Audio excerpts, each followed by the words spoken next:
bai vek ule lu sai cornerin YouTube channel kan han siam ve roi maya na thona man ruwa mang tu ta tan aman darin ko mu na tele thil dang soi fia na tan he channel hi atang kai kan be se ani keni hi sisi peng luang muala kan oma mamo tu ta tan chuan zingka ra emo zana emo po inrem san huna pianga biak po the reng kan ni Mizoram tan ha thona man ruwa chi sang sanga henga te hian authorized dealer kan ni a steel JCB Power Tools Crompton Grief Primax Farm Arco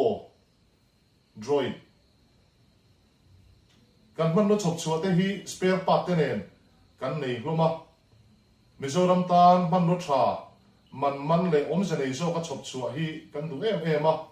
chu tiang tu chuan thei to pa malak zel po kan tu mani